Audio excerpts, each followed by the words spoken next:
और ममता दीदी ना आती तो तकरीबन कामयाब हो ही गए थे। दीदी आप हमारे बीच से हट क्यों नहीं जाती?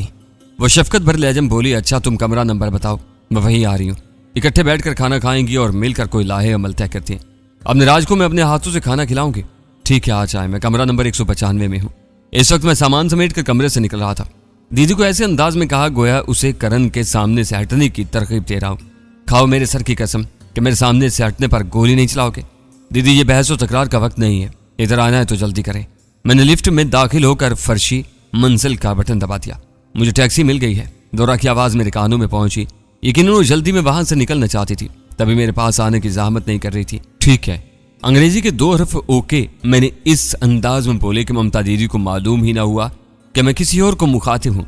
इन्हें लगा मैं इनसे तस्दीक चाह रहा हूँ। आज मुझे दुख देकर तुम्हें खुशी मिलेगी। क्या बहनों के सुहाग भाइयों के हाथों उजरा करते हैं? मैंने फजूल तकरार की, वो आपका शौहर नहीं है। इससे कई गुना अच्छे रिश्ते आपको मिल जाएंगे। मेरी दीदी लाखों करोड़ों में एक है। ऐसे टिट पूंजिए की हैसियत ये क्या है? वो रूहानसी हुई। राम कसम बहुत पिठों के राज। लिफ्ट से निकलकर मैंने सुराज से होटल का हाल अबूर किया और पार्किंग में पहुंचकर अपनी कार में बैठ गया। मुझे इल्म नहीं था कि करण चावला के बंदों ने कब तक वहां पहुंचना था।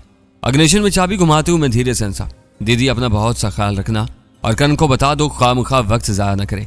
आपकी आमद के साथ ही मैं होटल के कमरे से निकल आया था, क्योंकि जानता था आप ऐसा ही कुछ करेंगी। राज बात सुनो। वो राब्ता कायम रखने पर मुसर हुई, मगर मैंने मोबाइल फोन कार से बाहर फेंक कर रफ्तार बढ़ा दी। वहां से जल्द से जल्द दूर निकलने की जरूरत थी। हेलो, मैं लौरा ब्राउन को आवाज थी, मगर उसकी जवाबी आवाज सुनाई नहीं दी थी। लौरा, मैंने बटन सही तरीके से दबाकर उसे दोबारा पुकारा, मगर जवाब नदार थे। यकीनन वो वायरलेस के मिलाप की हद से बाहर थी। अचानक एक और इंकशाफ हुआ कि मुझे ये मालूम नहीं था कि लौरा की टैक्सी का रुख किस जानिब था। अब अपने ठिकाने पर जाकर ही मुलाकात हो सकती थी, क्योंकि उसका मोबाइल फोन ममता दीदी के पास रह गया था और अपना मोबाइल फोन मैंने खतरे से बचने को फेंक दिया था। 2-3 किलोमीटर तक तो मैं चौकन्ने अंदाज में अपने ताक़ुब और इतराफ पर नजर रखे रहा, मगर कोई मशकूक गाड़ी या मोटरसाइकिल वगैरह नजर न आने पर मुतमईन हो गया। हदफ की हर तरह से निगरानी करके हमने कामयाब मंसूबा तरतीब दिया था, मगर ममता दीदी के मुदाखलत का खतरा मंसूबे में शामिल नहीं कर सके थे। उम्मीद ही न थी कि वो यूं अचानक टपक पड़ेंगी। करण चावला के लिए उसकी आमद नेमत गैर मुरतकबा साबित हुई थी। घंटा डेढ़ बाद मैं जगह पर पहुंच चुका था। कार को मखसूस मकाम पर खड़ा करके मैं खोले में दाखिल हुआ। लौरा अब तक नहीं पहुंची थी। मैं बिस्तर पर लेटकर उसका इंतजार करने लगा। मालूम ही नहीं हुआ कब आंख लगी। जागने पर घड़ी देखी, सफेर के 4 बज रहे थे। इतनी देर लौरा का गायब रहना हैरानी के साथ खतरे का भी सबब था। एक स्नाइपर को अपना ठिकाना ढूंढने में मसला नहीं हो सकता।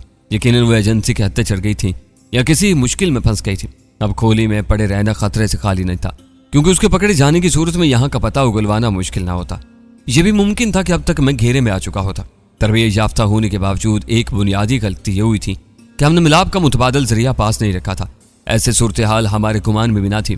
सारा काम ममता दीदी की वजह से खराब हुआ था कि लौरा अपना मोबाइल फोन वापस नहीं ले सकी थी, और इसी वजह से मुझे भी अपना मोबाइल फोन फेंकना पड़ गया था कि मेरा नंबर पता चल जाने के बाद इनके लिए मेरी तलाश मुश्किल न रहती। अपना बैग लेकर मैं मोहतात अंदाज में खोली से निकला। मेरी नजरें किसी मशकूक शख्स की खोज में सरगर्दा थी, मगर पूरी कोशिश के बावजूद मुझे कामयाबी नहीं हुई थी। इससे जाहिर होता था कि लौरा अब तक आज़ाद थी और बिलफर्ज पकड़ी जा चुकी थी, तो वो इससे कुछ उगलवाने में कामयाब नहीं हो पाए थे। मैं चौकन्ने अंदाज में चलता हुआ अपनी कार के पास पहुंचा, मगर कोई खतरे की बात नजर नहीं आई।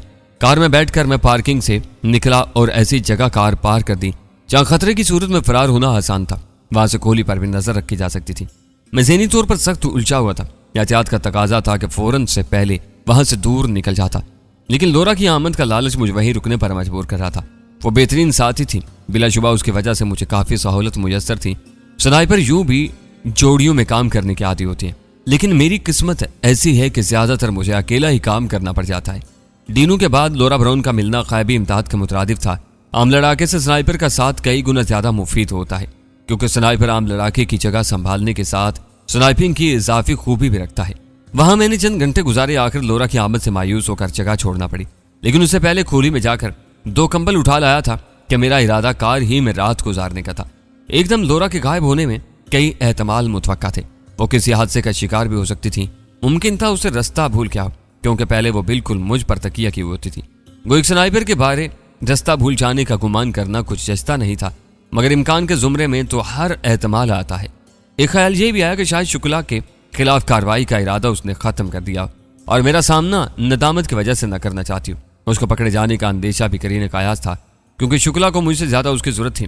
वह सारवन की खामी से वाकिफ नहीं था और ऐसी बेहतरीन राइफल को कोड़ियों के मोल खरीदने में पुरजोश था, और इसी वजह से शायद करण चावला ने मेरे ताक़ुब के बजाय उसका ताक़ुब करना जरूरी चाहना था। एक वजह यह भी हो सकती थी कि वो चक्कों के हाथ चढ़ गई हो। उसकी पुरकशिश सूरत और जाज़ब नजर जिस्मानी खदोखाल किसी को भी वरगला सकते थे। जिस टैक्सी में आ रही थी उसके एक्सीडेंट होने का खतरा भी नजरअंदाज नहीं किया जा सकता था। अब मुझे नया ठिकाना ढूंढने की जरूरत थी। दौरा को तलाश करने का वक्त नहीं था, क्योंकि ऐसी सूरत में मुझे अपने मकसद से हटना पड़ता। ना तो मेरी उससे जज्बाती वाबस्तगी थी, न उसकी हिफाजत का जिम्मेदार था। बस कुछ अरसा इकट्ठा गुजारने की वजह से हमदर्दी थी। शुक्ला के खिलाफ हमारा इकट्ठा होना लाजम नहीं करता था कि मैं असल मिशन को छोड़ूं और उसकी तलाश में लग जाऊं।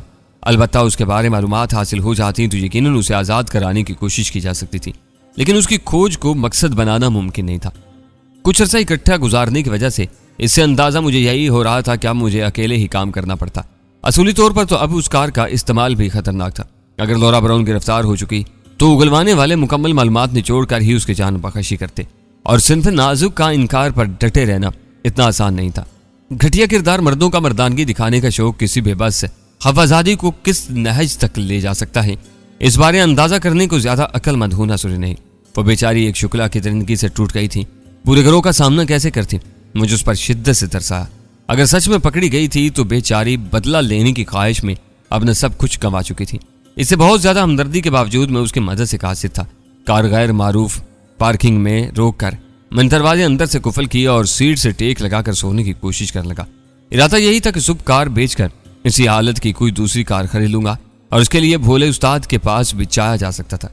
इस इतनी शनाजाई बहरहाल थी क्योंकि उसके पास एक बार मोटरसाइकिल हम बेच चुके थे, लेकिन कम वक्त को चोरी का सामान खरीदने का चस्का लगा था और ये कार बहरहाल चोरी की नहीं थी।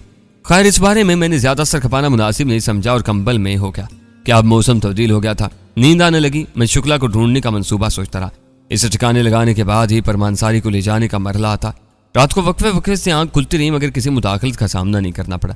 सुबह की आजान सुनकर आंख खुली। किसी करीबी मस्जिद से बुलंद होने वाली आजान कार के शीशे बंद होने के बावजूद वाज़ेह अंदाज में सुनाई दे रही थी। अल्हम्दुलिल्लाह, मैं इस हालत में था कि नमाज पढ़ सकता था। इंडिया में मुसलमानों की कसीर तादाद मौजूद है और मेरे नमाज पढ़ने पर किसी का मशकूक होना नहीं बनता था। कंबल से सर निकाल कर मैंने अंगड़ाई ली और चूं ही विंड स्क्रीन पर निगाह पड़ी हैरान रह गया, क्योंकि मुलगजे उजाले में इस पर कागज चिपका नजर आ रहा था। कैबिन की बत्ती जलाकर देखा और उछल पड़ा, क्योंकि वो मेरे लिए पैगाम था। संगम नगर, तीसरी गली, मकान नंबर 7 में तुम्हारी साथी कैद है। ऐसा पैगाम भेजने वाला यकीनन कोई दोस्त ही था, और इंडिया में मेरे दोस्त सिर्फ पाकिस्तानी जासूस ही हो सकते थे। बाहर निकलकर मैंने विंड स्क्रीन से कागज खींचा। साथ एक छोटा सा रुक्का और भी नजर आया, जिस पर मजीद तफसील मौजूद थी। मकान में इस वक्त 3 से 4 अफराद मौजूद थे। दरवाजे पर चौकीदार भी मुतय्यन था। चौकीदार के पास राइफल और अंदर मौजूद अफराद के पास पिस्तौल मौजूद थे। ऐसी चंद जरूरी बातें तहरीर करके सबसे नीचे आपका खैर खा लिखा था। एक लम्हे को लगा ये दुश्मन की तरफ से मुझे जाल में फांसने की कोशिश भी हो सकती है, मगर फौरन ये ख्याल रद्द करना पड़ा कि इन्हें इतना लंबा खट राग फैलाने की जरूरत ही क्या थी। जब उन्होंने मुझे पहचान लिया था तो घेर कर पकड़ लेते। यकीनन मेरे खैरख्वाहों ही का पैगाम था, और इसमें भी शक नहीं कि मैं इनकी नजर में बहुत पहले से था, लेकिन मेरे करीब आने पर उन्हें पकड़े जाने का अंदेशा था। कोई ये गुमान भी कर सकता है कि मुझे बताने के बजाय लौरा को खुद भी छुड़ा सकते थे, लेकिन एक हकीकत जान लें कि जासूस लड़ाई भिड़ाई के मामले में अमूमन कह गुजरे होते हैं। बस असले का वाजबी सा इस्तेमाल और थोड़ी बहुत हाथापाई करने की एहलियत होती है। शाज ही कोई जासूस अच्छा लड़ाका और असले का बेहतरीन शनावर होता है, वरना इसका काम लड़ना भिड़ना नहीं, दुश्मन मुल्क के खिलाफ खबरें हासिल करना होता है। अलबत्ता दहशत गर्दाना कार्रवाइयों और किसी को ठिकाने लगाने या छापा घात लगाने को जो अफराद सरहद पार करते हैं वो अच्छे कमांडोज होते हैं। लोग अमूमन कमांडोज और जासूस ही में फर्क नहीं कर पाते, बल्कि बाज तो ऐसे हैं जो हर फौजी को कमांडो, जासूस और स्नाइपर समझते हैं। ज्यादा तफसील में नहीं जाना चाहता, बस इतना समझ लें ये तमाम अलहदा शोबे हैं, और इन तमाम में स्नाइपर हर फन मौला होता है, क्योंकि इसे जासूसी भी करना पड़ जाती है, कमांडो की तरह लड़ाई भिड़ाई भी सिखलाई जाती है, और निशानेबाजी तो यूं भी इसका असल काम होता है। पानी की बोतल से वजू करके मैंने वहीं पार्किंग में कपड़ा बिछाकर नमाज फजर अदा की, अल्लाह पाक से कामयाबी की दुआ की, संगम नगर की तरफ रवाना हो गया। अब मुंबई को गहराई में नहीं तो थोड़ा बहुत जान गया था। मजीद मालूमात एक रिक्शा ड्राइवर से ले ली थी। वहां पहुंचने तक आफताब तलू हो चुका था और मुंबई जाग गया था। स्कूलों, कॉलेजों, यूनिवर्सिटियों जाने वाले तलबा और तलबात, दफातर जाने वाले मुलाजिम पेशा खवातीन व हज़रात और मुख्तलिफ शोबों से ताल्लुक़ रखने वाले अफराद का जमे गफीर घरों को छोड़कर सड़कों पर रवा दवा था। एक ऐसी दौड़ शुरू हो गई थी जो हर शहर की रोजमर्रा होती है। मैं मकान के सामने से गुजरा और सरसरी नजर डालकर आगे बढ़ गया। थोड़े ही फासले पर कार पार्क करने की मुनासिब जगह नजर आई और मैं कार कुफल करके नीचे उतरा। साइलेंसर लगा, गलाक कोट की जेब में था। रात होने की इंतजार करना मुनासिब नहीं था क्योंकि मुझे लोरा की हालत मालूम नहीं थी। इस बारे मेरे खैर खां ने भी तफसील नहीं बताई थी। इसने सिर्फ अफराद की तादाद और दिफाई लिहाज से चंद बातें बताई थी। सादे अल्फाज में कहें तो अंदर घुसने को मुझे चौकीदार पर काबू पाना जरूरी था। दरमियाने हुजम के इस मकान के दाएं और सामने की जानिब गली लगती थी। बाएं और अकबी जानिब और मकान मौजूद थे। गली में लोगों की आमदोरफ्त इजाजत नहीं देती थी कि मैं दीवार अबूर करता। बिलफर्ज लोगों की आमदोरफ्त न होती तब भी सबसे बड़ा खतरा तो दरवाजे पर मौजूद चौकीदार का था और मुझे दीवार पर नमदार होते देखकर गोली चलाने के साथ उसके पास शोर मचाने का इंतखाब भी मौजूद था और उसके बाद मेरे पास सिर्फ भागने का चुनाव ही बचता। चलने में सोचकर मेरे सामने से दाखिल होना मुनासिब समझा। खतरा मोल लेना मजबूरी थी। लौरा ब्राउन के मुतालिक मालूमात न होने पर तो मेरे पास बहाना मौजूद होता, लेकिन जब उसके बारे इतना कुछ पता चल गया था तो मदद न करना ज्यादती होता। आरजी ही सही वो मेरी साथी तो थी और शुक्ला की अलाकत तक हमारा फायदा नुकसान साझा था। लोगों की आमदोरफ्त जारी थी लेकिन यह आना जाना तो पूरे दिन लगा रहता। मुनासिब लम्हे का इंतजार करके मैंने होले से दरवाजा बजाया। कौन? कहते हुए चौकीदार ने जैली खिड़की खोलती थी। बिजली की सी सुराग से मैंने पिस्तौल उसकी छाती पर रखा। जरा सी गलत हरकत तुम्हारे सीने में छेद बना देगी। कौन हो तुम? वो खौफ से अकलाया। उसकी छाती पर पिस्तौल का दबाव बढ़ाकर मैंने पीछे धकेला और अंदर घुस गया। जैली खिड़की को पांव से बंद करते हुए मैं इत्मीनान से बोला, हाथ उठाकर उल्टे खोमचाओ। तुम जानते नहीं कहां घुसने की गलती कर बैठे हो। वो इब्तदाई झटके से संभल गया था। अच्छा, इस्तजाई अंदाज में कहते हुए मैंने पिस्तौल जेब में मुंतकिल किया और झपट कर उसकी गर्दन दाएं बाजू में दबोच ली। इसके साथ ही मैंने उसे एक मखसूस झटका दिया। गर्दन छुड़ाने को वो जोर से तड़पा और फिर हाथ पांव ढीले छोड़ दिए। उम्मीद थी उसने घंटे डेढ़ तक होश में नहीं आना था, लेकिन मैं उसे यूं ही छोड़ने का खतरा मोल नहीं ले सकता था। उसी की कमीज से उसके हाथ पुष्ट पर बांधकर मैंने आजार बंद से पांव बांधे और शलवार उसके मुंह पर बांधी। फारिग होकर मैंने जेली दरवाजा कुंडी किया और मोहतात अंदाज में अंदरूनी इमारत की तरफ बढ़ा। दरवाजे के दाएं जानिब गैराज था जिसमें 2 कारें खड़ी थी। छोटा सा सेन और फिर ड्राइंग रूम का दरवाजा था। वह किसी के गुनगुनाने की आवाज आ रही थी। बावर्ची खाने से मुल्हिक खाने का कमरा था। इसके साथ एक ख्वाबगाह बनी थी जिसका दरवाजा बंद था। ख्वाबगाह और खाने की कमरे के दरमियान सीढ़ियां ऊपर को जा रही थी। मेरे कदम बावर्ची खाने की जानिब उठ गए। वो चूल्हे की जानिब मुतवज्जा था और दरवाजे की जानिब उसकी पीठ थी। दरवाजे से अंदर होते ही मैंने जकंद भरी। उससे पहले कि वो संभल था या कुछ समझने के काबिल होता, मेरे पिस्तौल को साइलेंसर से पकड़ पर मजबूत दस्ते से उसके सर की सख्ती का अंदाजा किया। ऊक की आवाज से वो लहरा कर नीचे गिरने लगा, मगर उसे फर्श पर गिरने से पहले मैंने थाम लिया था। वो अंडा फ्राई कर रहा था। तवे को चूल्हे से उतार कर मैं नीचे रख दिया कि अंडा जलकर बदबू पैदा कर सकता था। कुछ लोगों की कुव्वत शामा बहुत तेज होती है। ऐसा कोई नमूना जायजा लेने को इधर झांक सकता था। प्लेट में 1-2 और अंडे भी तैयार पड़े थे। यकीनन वो तमाम का नाश्ता तैयार कर रहा था। इसे भी चौकीदार की तरह बांधकर मैंने बावर्ची खाने का दरवाजा बाहर से बंद किया और ख्वाबगाह की तरफ बढ़ गया। खुशकिस्मती से दरवाजा मुझे खुला मिला, मगर अंदर कोई मौजूद नहीं था। बाहर निकलकर मैं मोहतात अंदाज में सीढ़ियों की तरफ बढ़ा और दमे कदमों ऊपर चढ़ने लगा। निस सीढ़ियां ही तय कर सका था कि एक शख्स पुकारता हुआ सीढ़ियों के सर पर नमूदार हुआ। सुनील, कितने घंटे लग जाएंगे? उसके नीचे झांकते ही मैं सामने था। कौन हो तुम? बावाज बुलंद कहते हुए उसने जेब में हाथ डालकर हथियार निकालना चाहा। हल्की सी ठक के साथ उसके सर में रोशनदान खुल गया था। उसे जख्मी करने पर इक्तफा करके मैं खतरा मोल नहीं ले सकता था। धड़ाम से नीचे गिरते हुए वो एड़ियां रगड़ने लगा। सुरेश, क्या बात है? एक और आवाज उभरी। मैं जकन भर कर ऊपर पहुंचा। इसी वक्त एक शख्स दरवाजा खोलकर बाहर निकला। मुझे दिखते ही उसने पीछे मुड़कर छलांग लगाना चाहिए, मगर गलाक की गोली उसे मोहलत देने पर तैयार नहीं थी। एक और ठक ने उसे ऊंधे मुंह गिरा दिया था। इस मंजिल पर 3 कमरे एक गोलाई में बने थे। दरमियान में हाल नुमा खाली जगह ड्राइंग रूम और टीवी लाउंज वगैरह का काम दे सकती थी। वह गहरे सब्ज रंग का कालीन बिछाकर सोफा सेट रखे गए थे। मैं भाग कर खुले दरवाजे की तरफ बढ़ा। एक लम्हा दरवाजे पर ठहर कर मैंने समातों से अंदर की सुन खुली और लम्हा भर ठहर कर मैं जकंद भर कर अंदर घुसा और चाबक दस्ती से घूमकर पूरे कमरे का जायजा ले डाला, मगर कमरा खाली था। गुसल खाने में बिछा मगर कोई नजर नहीं आया। मैं चौकीदार समेत 4 बंदों को नाकारा कर चुका था और मेरे खैरखा के बकौल 3 से 4 अफराद मौजूद थे। बाहर निकलकर मैंने बकिया 2 कमरों का जायजा लिया। दोनों का दरवाजा बाहर से कुफल था। मैं सीढ़ियां चढ़कर मजीद ऊपर पहुंचा। छत पर सिर्फ एक कमरा बना था। उसके सामने थोड़ा सा बरामदा और बाकी छत खाली थी। अलबत्ता मकान की छत की चारों जानिब 3-4 फुट की 4 दीवारी बनी थी। छत वाले कमरे को भी बाहर से कुंडी किया गया था। मैं दरवाजा खोलकर अंदर झांकना मुनासिब समझा, मगर कमरा खाली नजर आया। मैं नीचे उतरा। मुकफ्फल दरवाजों की चाबियां मुझे एक लाश की जेब से मिल गई थी। पहला कमरा खाली पड़ा था, अलबत्ता उसकी सजावट और आराइश में मुबालगे से काम लिया गया है। यकीनन कमरा किसी खुसूसी शख्सियत के लिए था। गो सामान तो वही था जैसा किसी भी अच्छी ख्वाबगाह का हो सकता है, लेकिन सामान का मयार बहुत उम्दा था।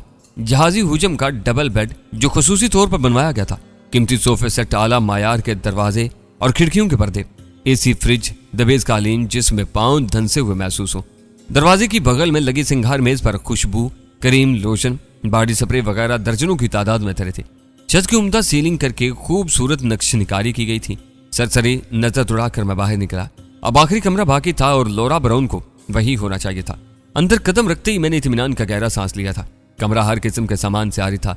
बस फर्श पर कालीन बिछा हुआ था और उस पर लौरा ब्राउन बंधी हुई पड़ी थी। दरवाजा खुलने की आवाज पर इस तरफ मुतवज्जा हुई। मुझ पर नजर पड़ते ही उसके होंठों से मुसर्रत भरा रीजा निकला था। कैसी हो कैप्टन? मुस्कुराते हुए मैं करीब हुआ और चाकू से उसके बंचे काटने लगा। मुझे कैसे ढूंढा? उसके चहकते लहजे में जुस्तजू पोशीदा थी। अगर सोचती हो डेट का वादा करके छुप जाओगे तो ऐसा मुमकिन नहीं है। शरारती लहजे में कहते हुए मैं उसकी बंशें काट कर पीछे हटा। वो उठते हुए एकदम मुझसे लिपटी और वरफ्तगी से भरे लहजे में मुस्तफसर हुई। सच में मेरे साथ डेट पर जाना चाहते हो? नहीं तो मजाक कर रहा था। मैं घबराते हुए उसकी गिरफ्त से निकला। इसका नुकरई कहका बुलंद हुआ।